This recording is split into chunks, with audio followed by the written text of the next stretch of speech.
ስላሴ በስመ አብ ወወልድ ወመንፈስ ቅዱስ አሐዱ አምላክ አሜን። በስመ አብ ወወልድ ወመንፈስ ቅዱስ አሐዱ አምላክ አሜን። ቀባ ከልማ ከለሁራ ቁልቁሉ ሰደን ዋቀየ tokko አሜን። ሰላታምቶታ ፊ ወጃምቶታ ማቲ ዋቀዮ በክሊተኒቲ biyya jirtanitti nageenyi araarri jaalalli kiristoosni fi baay'atu tolee qophiin qabanne dhiyaanne qophii keessummaa Abrahaam asnu dhiyaatu waldaa fayyisaa addunyaa wareegamtuu Arseemaa wareegamtuu Muraa'el fi hojii gaarummaarraayi egaa qophii keenya keessummaa Abrahaam sabiskiraayib gochuudhaan laayik sheer akka gootan maqaa waaqayyoon isin gaafadha. Akkasumallee chaanalii keenya faaddisii kan taatan sabiskiraayib gochuudhaan maatii chaanalii keenya ta'e waa baay'ee argattu barnoota adda addaa iddoo adda addaa waan hedduudha asirra kan daddarbaa jiru akka sabiskiraayib gootanii akka maatii maal filataa'us ortodoksii miidiyaa yuutuubii akka taatan waaqayyoon isin gaafadha. Tolee guyyaa irraa keessummaa Abrahaam ta'uudhaan gidduu keenyatti kan argaman Saayiltuu fi Taayilamtuu waldaa fayyisaa addunyaa wareegamtuu Arseemaa wareegamtuu Muraa'el Saayiltuu fi Taayilamtuu kan taate haadha keenya Walataa Maariyaam Immabeet keessummaa ta'uudhaan gidduu keenyatti kan argamanidha. Haadha keenya Immabeet bakka nagaan dhuftanii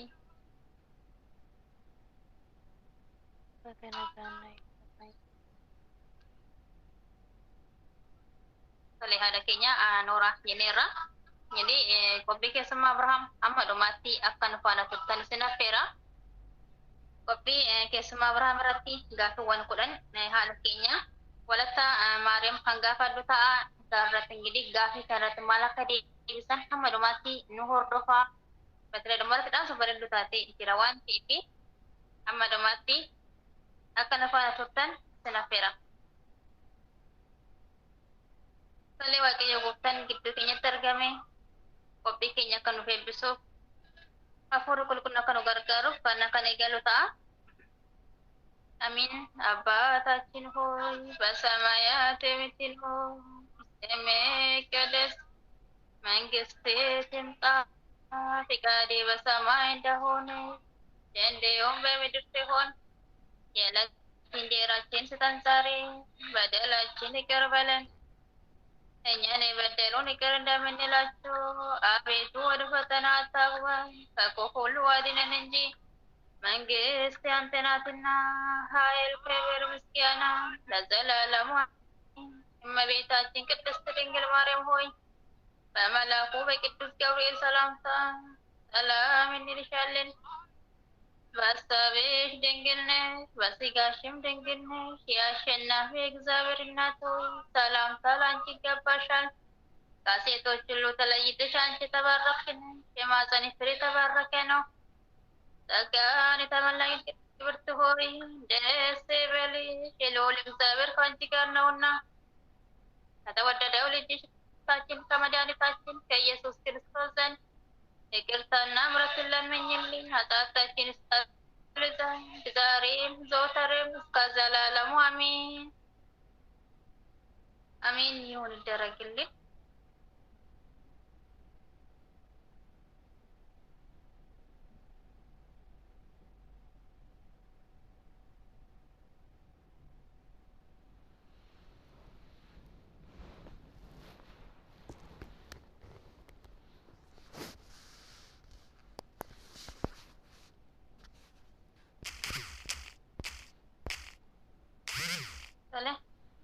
Ini haadha keenya jaalatamtuu fi kabajamtuu Walataa Maariyaam gaafiiwwan kudhan kan gaafata.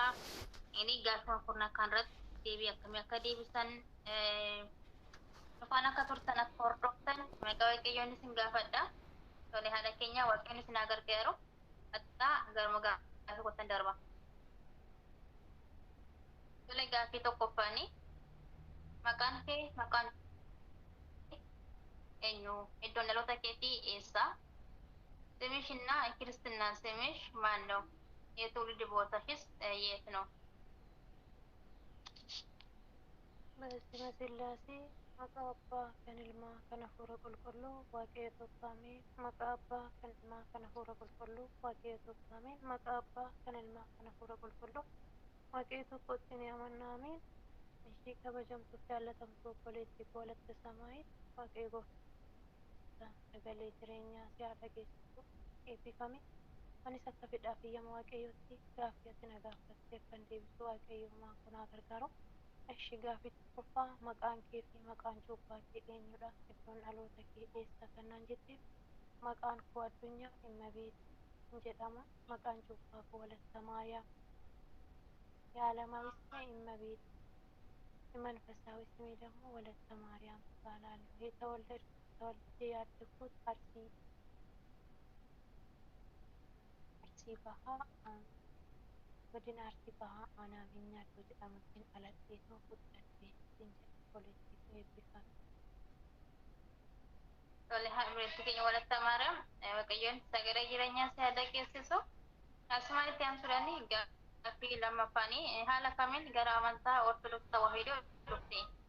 በምን መልኩ ነው ወደ ክርስትና ሃይማኖት የመጣሽው? እሺ ማዬ እኔ ወደ ክርስትና የመጣሁት ከእናትና ከአባቴ ኦርቶዶክስ ስለሆኑ እኔም ኦርቶዶክስ ነኝ ማለት ነው። amantii ortodoksii tawaahidoo kan hin dhufe jalqabuma isaayyuu maatiin koo ortodoksii tawaahidoo kan hordofan waan ta'aniif maatuma kootitu cuuphaadhaan amantii ortodoksii hordofee dhagaa ammaas ortodoksii dhumaanii jira siin jechuu jaalladha. Tole qaaliyootiin yaassammaanleen itti gaaffii sadaffaanii gara amantaatiin akkamiin guddatte? Maatiin kee maal keessa turanii amma hoo maal keessa jiru? በሃይማኖት በኩል አስተዳደግሽ እንዴት ነበረ? ቤተሰቦችሽ ምን ውስጥ ነበሩ? አሁንስ ምን ላይ ነው ያሉት? obboleettii koo Waaqayyo gooftaan sagalee jireenyaa si haa dhageessisu. Karaa amantii kootiin ani baay'ee dadhabduudha. Haalli guddina koollee maatiin koo maqaadhumaaf ortodoksii tawaahidoo hordofu malee waa'ee amantii isaanii gadi fageenyatti kan beekan miti jechuudha. በሃይማኖቴ በኩል እኔ በጣም ደካማ ነኝ። ያደግኩበት ቦታ ገጠር አካባቢ ስለሆነ ቤተሰቤም ጠንካራ አይደሉም። በሃይማኖታቸው ጠንካራ አይደሉም እነሱም ያው ከቤተሰቤ የተማርኩት እነሱ ወደ ባዕድ አምልኮም እየሄዱ ሁለቱም ወደ ቤተ ክርስቲያንም አንዳንዴ እየሄዱ እንደዛ ነው ያደግኩት። ትንሽ በትምህርት ከፍ ስል ይሄ እየተቃወምኩ ነበረ። ይሄ ባዕድ አምልኮውን ወደ ቤተ ክርስቲያን መሄድ እፈልግ ነበረ። ግን ብሄድም እነሱ አልፈቀዱልኝም። ሰንበት ትምህርት ቤት መማር እፈልግ ነበረ ተማሪ ዓለማዊ ተማሪ ሆኜ ግን ቤተሰቤ ፈቃደኛ አልነበሩም። ስራ አማካኝነት አድርጎ አንዳንድ ነገር ምክንያት አድርጎ አያስተምሩኝም ነበረ። ጓደኞቼ የሚማሩት ስላሉ እነሱን አይቼ መሄድ እፈልጋለሁ። ብሄድም እስከ 3 ሰዓት ብቻ ቆይተሽ ቶሎ ተመለሺ ወደ ቤት ብሎ ነው የሚቆጡኝ። ግን ከልጅነቴ ጀምሬ እየጓጓሁ ስለ ሃይማኖቴ መማር እየፈለግኩ አደግኩት ማለት ነው። ዋይ amantii koo maatiin koo gara baada amlikoon ni deemu gidduu lamaanumadha kan isaan jiraatanii amantii isaaniitiin bilchina hin qaban waan ta'eef amantii maqaadhumaaf ortodoksii tawaahidoo hordofan malee maalummaa isaa gadi fageenyaan hin beekani. Garuu kanuma qabatanii jiran kana beekumsallee qabaachuu baatan amantii isaanii gadhiisuu hin barbaadan jechuudha. Baada amlikoon kun waan amantii irratti dhiibbaa fidus isaanitti hin fakkaatu jechuudha. Ani yeroon sadarkaa barumsaa koorra yeroon jirutti gara mana amantaa deemuu baay'ee nan barbaadan ture. Olloota keenya hiriyoonni kiyya yeroo deemanii maatiin kiyya eeyyamamuu hin taane malee guggiitiin qaban ture. barattoota dilbataatu jira warri wajjin barumsa addunyaa barannu akka isaanii deddeebi'ee barachuuf onanii yaalii godhuun maatiin koo naaf hin eeyyaman ture. Sababuma garaagaraa dhiyeessuu hojii baay'achuurraa waanuma tokko irra namni ergannu hin jiru jechuurraa kan ka'e yoon deemes haga sa'aatii 3 qofaaf kan ture baay'ee galuudha kan isaan na dirqamsiisanii. Sababa kanaafuu dadhabdoon ture amantii kootni waa'ee amantii koo akka gaariitti hin baranne haalli guddina kiyyaa baay'ee kan namatti tolu miti ittiin jechuu jaalladha obboleettii koo. Galanni waaqayyoof haa ta'u hunduma isaa sagalee jireenyaa isaa dhageessisu. Tole, waaqayyoon jireenya isaa dhageessisu. Garuu ammallee amma hoo maara jiru kan jira deebii nuun kennine qaadanyoo taateef deebii nuun hojjechuu fudhatti. Amma yeroo ammaa kanatti haga tokko galeefii jira. Waa'een baadaa amlikoon akka waaqa tolfamaa akka ta'e akka isaaniin fayyanne isaaniif galee jira. Galanni waaqayyoof haa ta'u duraan calleetti amanuu mana qaalichaa deemu isa hundumaa dhiisaniiru galata waaqayyoo. Hunduma isaayyuu dhiisaniiru gara fuulduraatti immoo fooniif dhiiga waaqayyoo akkanaaf fudhatan fedhaa biyyama waaqayyoo naaf akka kadhannaa keessaniinis naaf yaadadhaayi. Galata waaqayyoo amma dhiisaniiru eebbifame. Tole, walatta maariyaam dhugumatti waaqayyoon sagalee jireenya isaa dhageessisu eebbifame. Gaaffii afuraffaanii gaa'ila kee haala kamiin raawwatte? Yoo hin raawwanne gara fuulduratti akkamiin raawwachuu barbaadda? ጋብቻ በመልኩ ነው እየፈጸምሽው? ካልፈጸም ለወደፊትስ በመልኩ ለፈጸም ነው ፍቅር ያለሽ?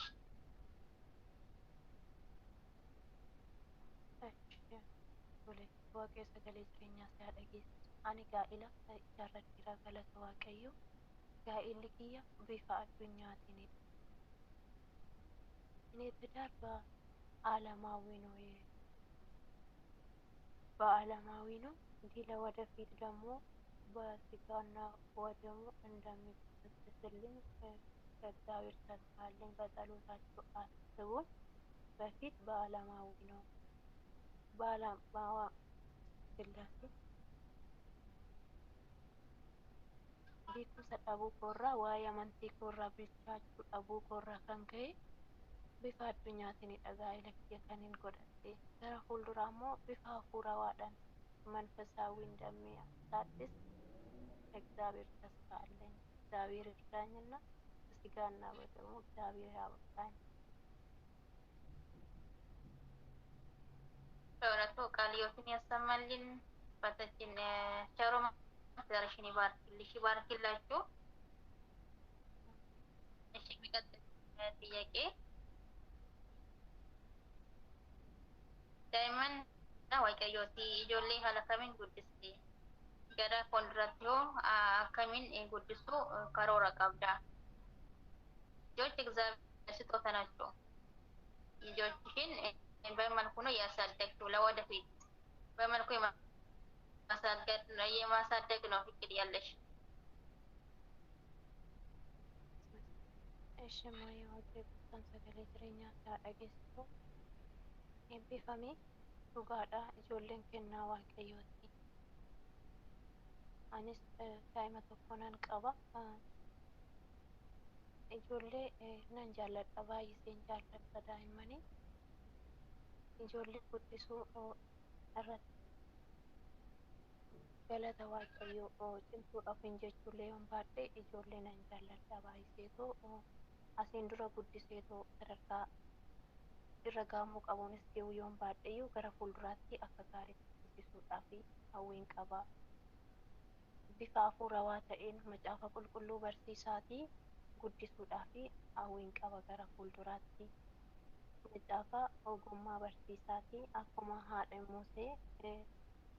Musee tajaajila gaarii akka ta'e haadhi akka barsiiste akkuma wangeela irraa barannutti anis akkasii bifa saniin barsiisuudha hawwiin kiyya. ልጅ ማሳደግ ላይ እስካሁን አላሳድግም። ለወደፊት ደግሞ ለማሳደግ እግዚአብሔር የሱ ፍቃድ ይሆንልኝ። ልጆች እውነትም የእግዚአብሔር ስጦታ ናቸው። እኔ ልጆች በጣም እወደዋለሁ። በእንክብካቤ በስርዓት ለማሳደግም የኔ እቅድ ነው። እንግዲህ እግዚአብሔር ይርዳኝ። እሺ በእውነቱ ቃለ ሕይወትን ያሰማልን። አምላክ ቅዱሳን ይርዳቸው። እሺ Iyyaaffaani kan beela'ee fi kan dhoobate yookiinis kan rakkate gargaartee beekta. Amma hoo barakata kana irratti hirmaachuu yaada qabda. የተራበ የተጠማ ወይንም እየተቸገረ ረድተሽ ታውቂያለሽ? በዚህ በረከት ላይ ወደፊትስ የመሳተፍ እቅድ አለሽ? እሺ ጸሎቱን ያሰማልን። እስካሁን ያው ይሄን ያህል ረድቻለሁ ማለትም አልችልም። እውነት በሃይማኖቴ ደካማ ነኝ። ከዚህ በፊት ብዙ ነገርም አድርጌያለሁ የሚል የለኝም እውነት ለመናገር። ከዚህ ተምሬ ደግሞ ለወደፊት ዝግጁ ነኝ ለማድረግ እልሻለሁ እማዬ። warra rakkatan gargaaruu irratti garuu akkasumatti yeroon ilaale garaan kun namaaf raarra'u waan akkasii waan hin qaburraa saantiima xiqqoorraa birrii lama yoon qabadhe tokkitti harka nama rakkatee harka gisee namni nama jala qabu nama bira darbuu hin jaalladhu. Kan hin qabu hundasaa fixeeyyuun harka koo duwwaatti giseen hafee irraan filadha. Garuu kana godheen jira jedhee kanan ittiin of himummoo hin qabu. Dadhabduudha amantii koonis hin bilchaanne. Hojiin gaarummaa maal akka ta'ee fi maal akka nama fayyadu lubbuu namaatti akka wabii ta'u kanayyuu hin baranne hin beekun sila ta'eef hanqina amantii sila hin qabu. Asiin dura waan gaarii hojjedheen jira jedhee kanan dubbadhu afaan guutee hin qabu jechuudha. Nama rakkate bira garuu hin darbu waan hin qaburraa nama rakkate bira hin darbu. Waan hin kennuufillee yeroon dhabe nama san ilaalee haga boofaan ga'a jechuudha. Haga boofaan ga'a. Yaa galanni waaqayyoodhaaf yaa ta'u amma immoo amantii koo baradheera. Gara fuulduraatti immoo waan hin qaburraa hunduma isaayyuu fixee odoon namaa kenneerree nama rakkatee kenneerree kan koo natti hin ulfaatu jechuudha. Kanaafuyyuu nama gargaaruun akka macaafarraa barachaa jirrutti kan beela'e nyaachisuu, kan dheebote baasuu, kan daaree uwwisuu fi kan rakkate gaafachuun akka guyyaa firdii wabii namaaf ta'u sirriitti barachaa waan hin jiruuf gara fuulduraatti akka gaariitti kan hojjetu fedhaa biyyamoo waaqayyoo naaf haa ta'u. Asiin dura garuu hojjedhe jedhee kan hin dubbadhu hin qabu. Amantii kootiin dadhabduudha. Baay'ee nama waan tokko waa'ee amantii koo hin beekne silan tureef waan hin hojjedhe jedhee dubbadhu hin qabu. Maayee waaqayyo sagalee jireenyaa si haa dhageessu eebbisan. Amiin eebbifamaayi. Tole gaaffii torbaffaanii Abrahaam yookiinis keessumaa Abrahaam jechuun maal jechuudha? Abrahaam ወይንም የአብርሃም እንግዳ ማለት ምን ማለት ነው? Ishee toletti immoo waaqayyo gooftaan sagalee jireenyaa si haa dhageessisu eebbifame. Abrahaam jechuun abbaa saba baay'ee jechuudha. Abbaa saba hundaa jechuudha. Abrahaam jechuun nama keessummaa jaalatuu fi nama baay'ee garraamii ta'ee rakkattoota nama gargaaru ture. Abrahaam keessummaa simachuu isaarraa kan ka'e keessummaa yeroo hunda waan simatu diinni keenya daabiloositti naafee karaarra dhaabbatee keessummaan gara isaa akka hin deemnellee gochaa yeroo turetti nyaata malee abbaan keenya Abrahaam keessummaan gara mana isaa dhufuu gisee waan gaddaa ture akka gaddaa tures sana booda Abrahaam Sillaasee akka simate uumaa keenya Sillaaseen nama sadi fakkaatanii gara mana Abrahaamitti akka dhaqan keessummaa ta'anii akka simatamanidha. Keessummaa Abrahaam immoo Sillaaseedha. Kan Abrahaam simate Sillaaseedha. Ani natti jedhee waaqayyo si haa eebbisu maayee Abrahaam ማለት የብዙኃን አባት እንደሆነና ቸር ለሰው የሚራራ እንግዳ ተቀባይ እና እንግዳን የሚወድ አባት ነው። አብርሃም እንግዳ መቀበሉ የተነሳ ስላሴዎችንም እንደተቀበለ ስላሴዎችን ሶስት ሆኖ እንደ ሽማግሌ ሆኖ ወደ አብርሃም ቤት ሄዶ እንደባረኩ ምልክ ማየት ጸሎትን ያሰሙ። እችነታችን ወለተ ማርያም እመቤት ወነቱ ቃለ ሕይወትን ያሰማልን። saddeettaffanii biyyattis ta'ee biyyaan alatti gara amantaa keenya wanti si mudate jira? ሀገር ውስጥም ሆንሽ ከሀገር ውጭም በሃይማኖትሽ በኩል ያጋጠመሽ ነገር አለ?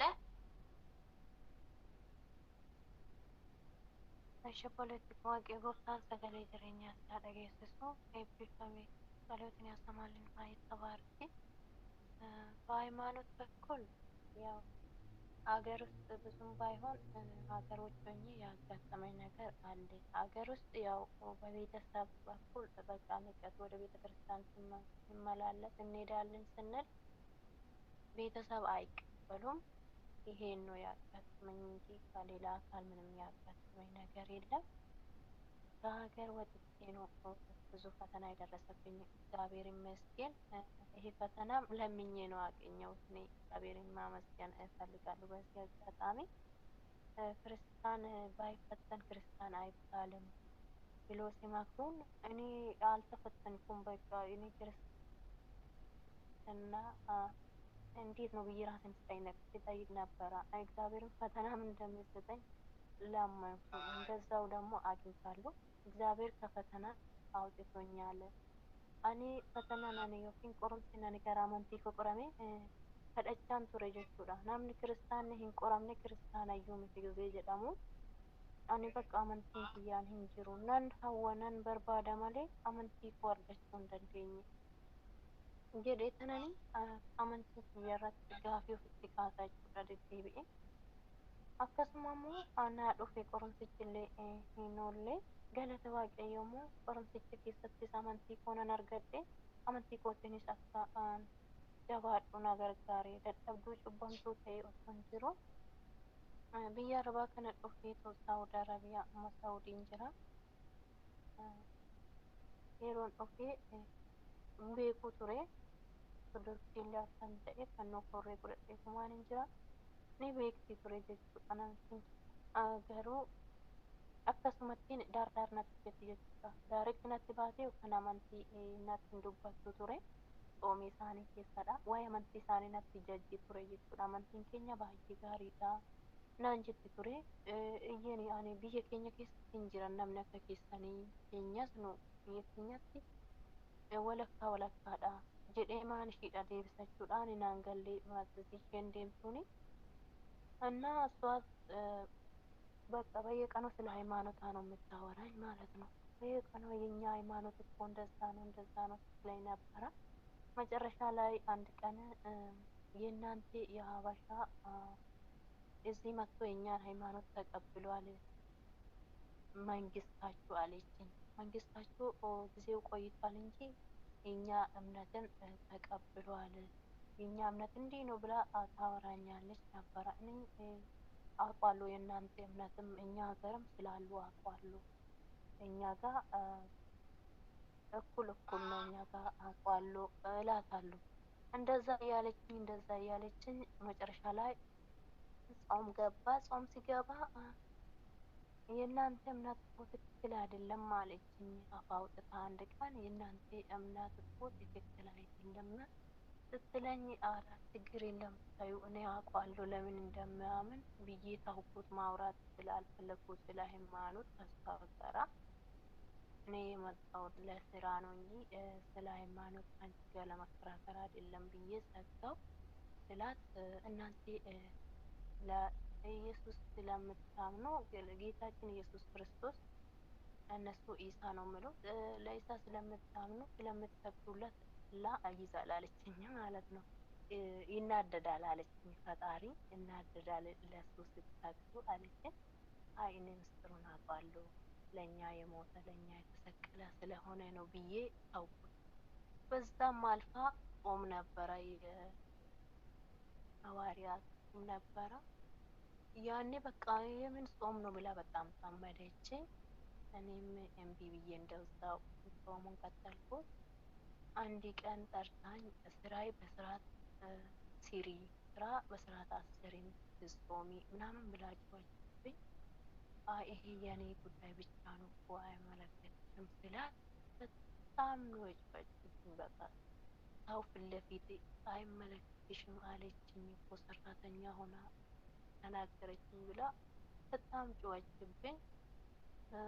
እኔ በቃ ዝም ብዬ መለስኩ። ሴትዮዋ እኔ ስመጣ እርጉዝ ነበረች፣ ወለደች። ስትወልድ ደግሞ ልጁን እቀፊ ብላ ነው ወደ እኔ የምትሰጠው። መስቀል አለኝ አንገቴ ላይ የብር መስቀል አለ። ይሄ መስቀል ይቆረቆራል፣ ልጁን ወደ ውስጥ አስገቢ ትለኛለች። እኔ እውነቷን ነው ብዬ ወደ ውስጥ አስገባለሁ ማለት ነው። እሷ ለካ ማየት ስለማትፈልግ ነው። አንድ ቀን ደግሞ በእጇ ይዛ ወደ ውስጥ አስገባችልኝ። እኔ ደግሞ ሁለት አድርጌያለሁ፣ የእንጨትን ትንሽዬ አድርጌያለሁ። ከዛ ለምንድን ነው ሁልጊዜ የምትጨቀጭቅኝ ብዬ የእንጨት ስላለኝ ብዬ አወጣው። ብሩን አውጥቼ ልክ ማክፈቻ ቦታ የሆነ ጥቁር ነገር ታየብኝ። እስኪ ልጠቦ ብዬ ክሎሮክስ ትንሽ ጨመርኩበት፣ በርኪና ማለት ነው። ከዛ ብረት ምናምን ስናጥብበት በጣም ነው የሚያጸዳ። ሎሚም ጥሩ ነው ለብር ብዬ ሎሚን ጨመርኩት። ጥቁር ሆነብኝ ያ ብር ማለት ነው። እንዳለው ጥቁር ሆነ። ጥቁር ምን ሆኖ ነው ብዬ በቃ በአንዳንድ ነገር አሽቼ ቦርሳ ውስጥ ከተትኩኝ ማለት ነው። አውጪ አላለችኝም። በእጇ ይዛ ነው ወደ ውስጥ አስገባችልኝ። ዩኒፎርም ላይ ነበረ። ልዩን እንትን ያረጋል ይቆርቁራል አላልኩሽም ብላ ወደ ውስጥ አስገባችልኝ። እኔ ደግሞ ሁለት ስልልኝ ለምንድን ነው የምትጨቀጭቀኝ ሴትዮዋ ብዬ አወጣው። ያኔ በቃ ለምን እንደጠቆረብኝ አልገባኝም። አሻሽቼ ማልሼ አረኩት አንገቴ ላይ ያረግ ተመለሰልኝ እንደ ቅድሙ ማለት ነው። ከዛ የሆነ ህልም አይቼ ለአባቴ ተናገርኩት። አንገቴ ሀብል ጠፋብኝ ብዬ ነገርኩት። ሳይጠፋብኝ ጠፍቶ አገኘው አለው ግን አንገቴ ላይ። ለአባቴ ስናገር ተጠንቀቂ፣ ፈተና ነው ለእምነትሽ ላይ ምናምን ሲሉኝ ነበረ መከሩን። እንደዛው በጸሎታችሁ አስቡኝ ብዬ እዚህ ማህበራችን ላይ ተናገርኩት። በእውነትም ጸሎታችሁ ከኔ ጋር ሆኖ እግዚአብሔር ይመስገን ከዛ ፈተናም ወጥቻለሁ። በጣም በቃ ሴትዮዋ ስታስቃይኝ ነበር። በእምነት በኩል ስራ ብዙ ትልቅ ትልቅ ስራ ወደ እኔ እንትን ታደርጓለች። እሷ ስራ ብላ ነው የምትጮውብኝ። በቃ እንደዛ ሆኖ ወደ ሀገርም እገባለሁ ስላት አይ ወደ እስራኤል ነው የምሸኝሽ ስትለኝ ነበረ። ያ ሀገር ደግሞ ጦርነት ላይ ናት። ያኔ የኛ እምነትም ተከታይ እንደሚሆኑ ነው የሚቆጥሩት እነሱ። ጦርነት ወደዛ ነው የምሸኝ ስትለኝ ስታስፈራራኝ ነበረ። እኔ ምንም አይመስለኝም ያኔ በቃ ምንም እኔ እንጃ ምን ደፋር እንዳያደርገኝ እኔ እንጃ በቃ ያኔ ምንም ፍራቻም አልተሰማኝም። ገለተ waaqayyo kanadha kanan qorame karamantii koo fannoo dhoksinaan jechaa turte jechuudha madaamiin kiyya. Fannoo dhoksii yuunifoormii keessa gadi keeshadhu malee fillafiititti keewwattee deeminaan jetti ture. Ani dura isaa yeroo isheen amantii ishee natti jajjuu mootiin Itoophiyaa duraanii amantii keenya hordofe gisee isheen naan jettu ani amantii koo tuquu barbaaddeeti natti hin fakkaanne. Gaariidha. Biyya keenyas hin jirani warra akka keessan amananii nan beeka ani amantii keessanis yoo ta'e isheedhaan jedhee mana ofirraa deebisaa ture. Booddees amantiin keessan sirrii miti naan jette jechuudha. Waaqni hin aaraa yoo isin amantii kana akkasiin sagaddan kanatti yoo sagadame waaqni hin aara naan jette. Isa iccitti isaanii nan beeka. Kanaaf du'e kanaaf fannifame waan ta'eef kanan isaaf sagada gaafan isheedhaan jedhu natti dallanti ture. Akkasuma odoo jettu gisee nani dhufuu garaatti baatti ture hin deesse. Daa'ima kana natti kenniti ture qabinaan jette. Fannoon kun hin quuqa daa'ima naan jetti jechuudha. Uffata meeqa keessan darbee akka quuqu ani hin beeku. Yaa humni fannoo fayyisaadhas diinas immoo kan gubuudha waan ta'eef dhugaa qabdis kan sodaatte. Fannoon ijaan iyyuu hoolaalan diinota hin guba waan ta'eef daa'ima kiyya quuqa jettee na dhoorkiti ture. እና keessan gadi galfadha yeroo hunda yuunifoormii kiyya keessa gadi galfadhu naan jetti ishii jedheen ani ለክፋት አላሰብኩም ያኔ እሷ እንደዛ ስትለኝ እውነቷን ነው በቃ ልጁን ይቆርቁራል ብላ ነው ብዬ ወደ ውስጥ አስገባሃለሁ ማለት ነው።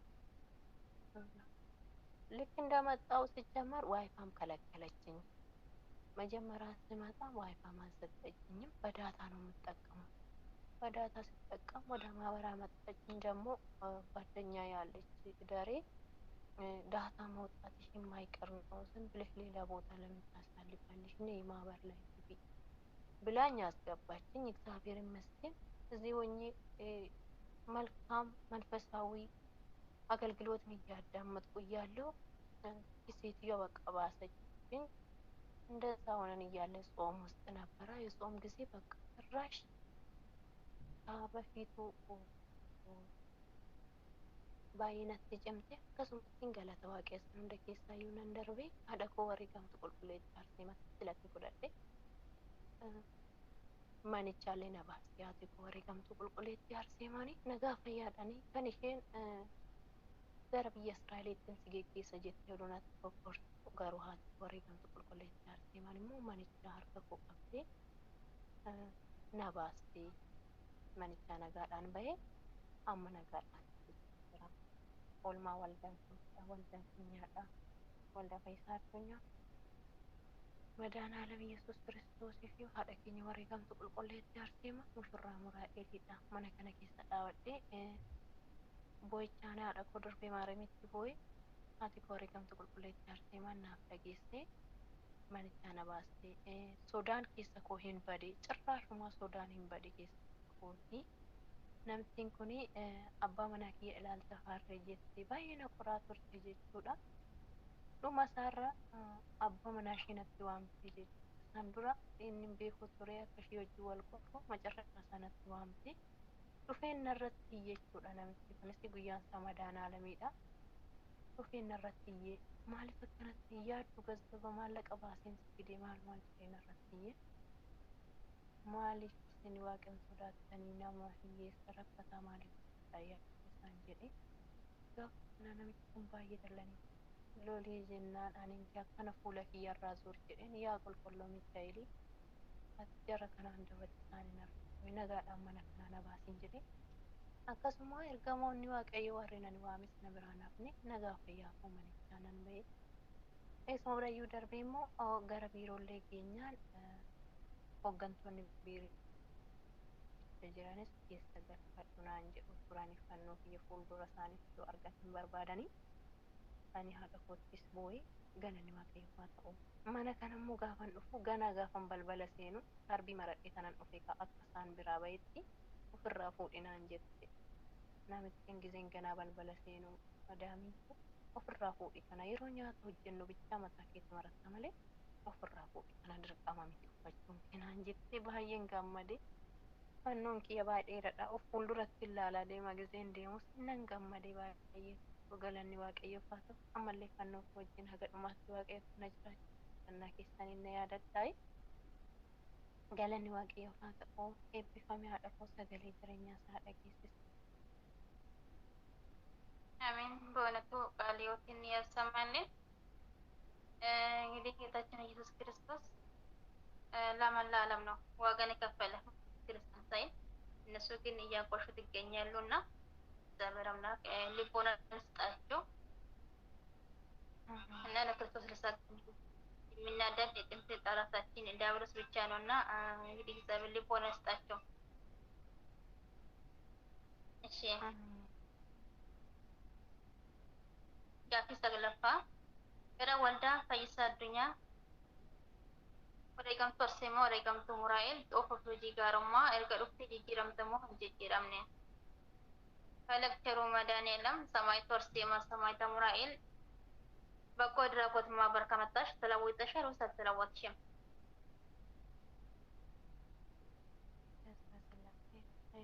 ፖለቲካ sagalee jireenyaa isaa dhageessisu eebbifamee maay'ee inni nanasii olitti dubbadheyyoo bu'aa waldaa burqaa amantii Fayyisaa Addunyaa Cheruu Madaanaalamii fi wareegamtuu qulqulleettii Arseemaa Muraa'eliidha. Manuma kana keessadha jiraadhe kanan raajiin kun hundiyyuu kan naaf ta'e ani waan baay'een irraa argadhe sammuun koo boqonnaatti argate galata waaqayyoo baay'een jijjiirame yeroon dura achi jiru waldaa gara waldaa keenyaa odoon dhufin dura daa'ima xiqqoo dhiisee waanan dhufeef ashaanguliitii hammadhee tumaaniin bu'aa oola jechuudha guyyaa guyyaa yeroo namni mana keessaa baate nan bu'a jechuudha akkasumatti inni imimmaa kiyya fuula dhiqachaa oola odoon bu'in bachirraashin olu እያለቀስኩ ነው የምውለው ቀን ሙሉ ማለት ነው።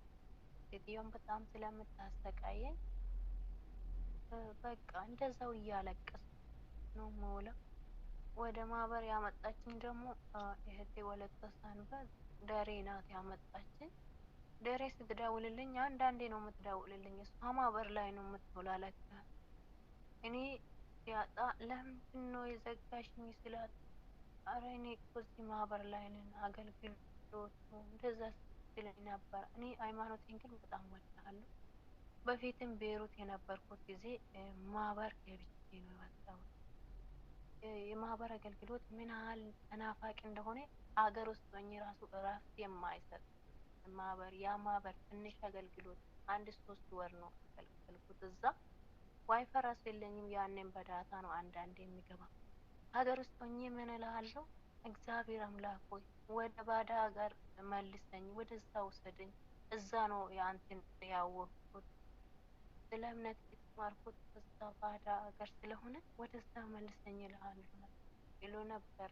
ቤተክርስቲያን እየሄድኩ ለፊት ያለው ግን እዚህ ነው የምናፍቀኝ። ለምን እዚህ አገልግሎት እዚህ ስለተማርኩት እንደዛ ነው ወደዚህ ሀገር መመለስ የቻልኩት። እግዚአብሔር ይመስገን እህቴ ወደዚህ አምጥታኝ ብዙ ነገር ለውጦልኛል። እዚህ ቤት ሆኜ ራሴን እዚህ ውስጥ ነው ራሴን ያገኘሁት። ስለ እምነቴም ስለ ሁሉም ነገር እዚህ ውስጥ ነው ራሴን ያወቅኩት። እግዚአብሔር ይመስገን። እውነት ይሄን ያህል ብዬ መናገር አልችልም። እማዬ እግዚአብሔር ይባርክ ተባረኪ። waan baay'een argadhe waaqayyo isaa eebbisu haa ta'u.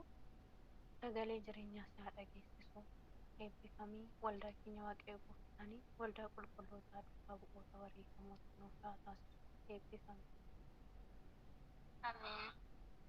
Amantoonni eebbifamaa gaaffii xumurarra geenyerra jireenya kee keessatti mudannoo hin daganne qabda. በሕይወት ዘመንሽ የማትረሺው ገጠመኝ አለሽ?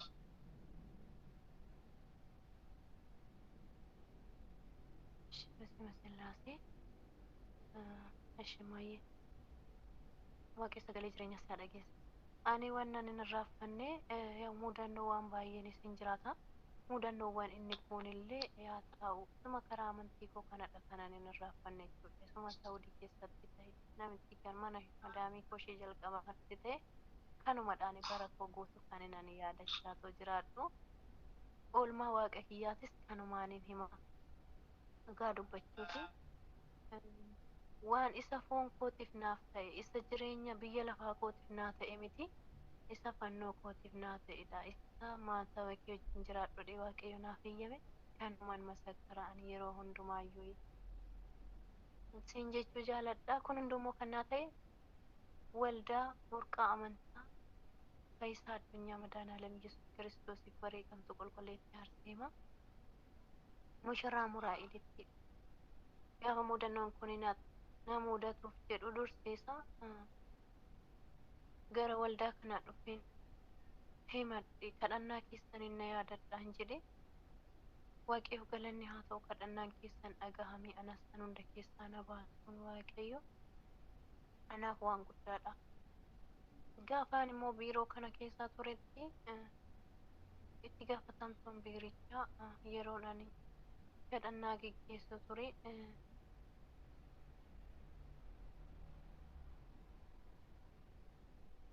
jechoota garaagaraa natti darbachuudhaan ilaalcha hin qabne keessatti na laalaati kan turte. Garuu waaqayyo san hunda keessa dabarsee iddoo kanaan akkana gahe amantiin keenya hagam akka humna qabeessa akka ta'e akkan argedha jechuudha.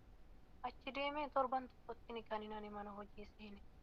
Gaafan achi seenu maallaan jedhanii yoon ani jilbeeffadhee waaqayyotti bu'u nuuf kadhadhu naan jedhu turan jechuudha. Ani cubbamtuu dadhabduu ta'e osoo hin jiru ijoolleen na dura ji'a lama ji'a sadi ta'an osoo jiran dhufanii gisee intarviiyuudhaaf gaafii tokko na gaafatanii mee nuuf kadhadhu naan jedhan ture.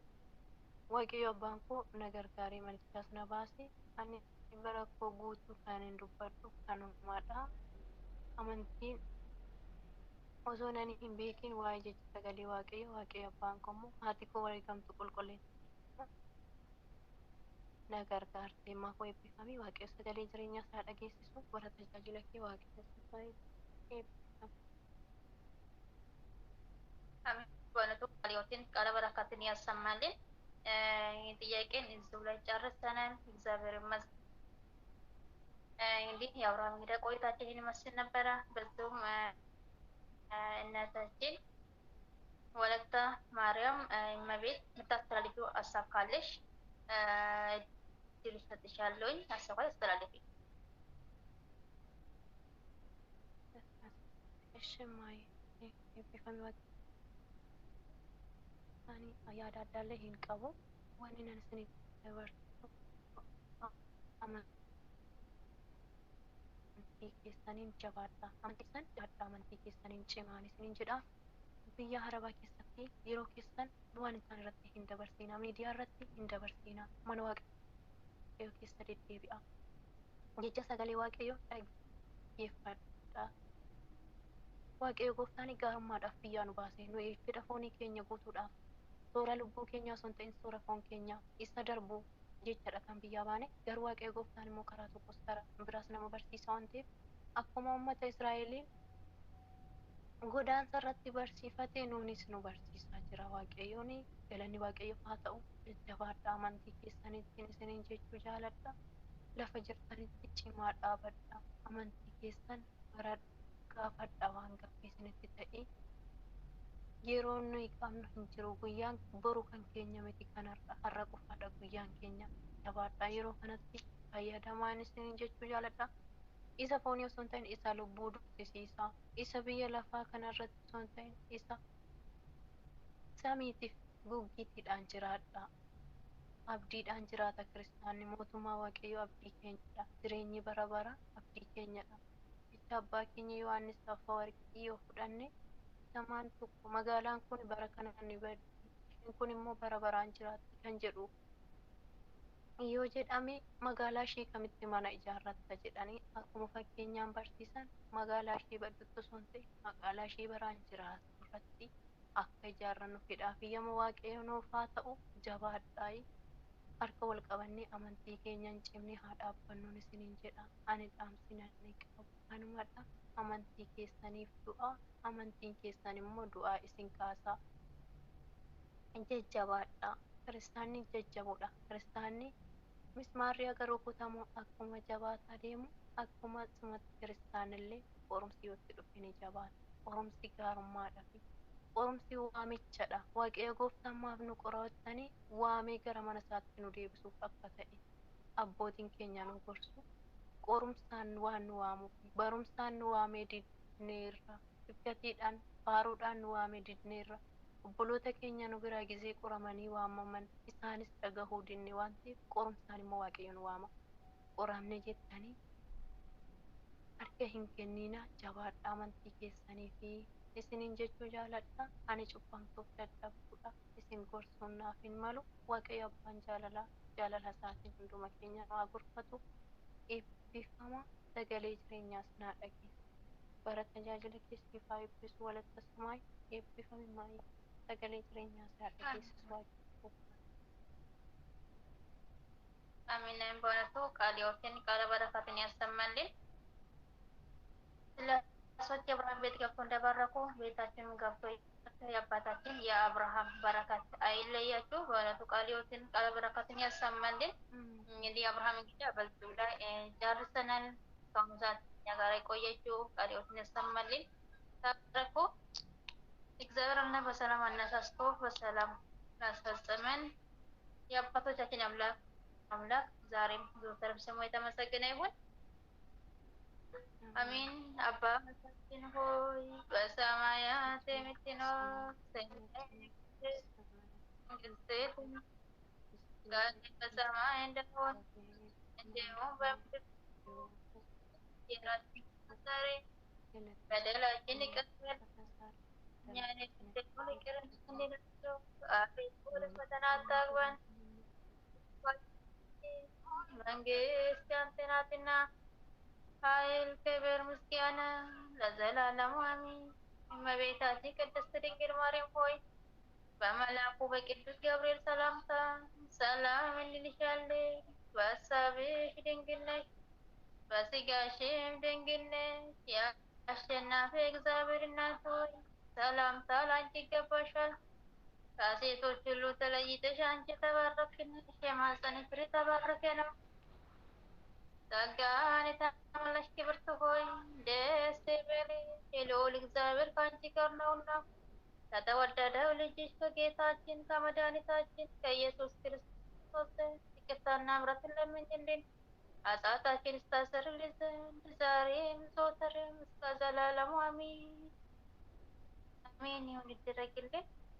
አሜን ይደረግልን።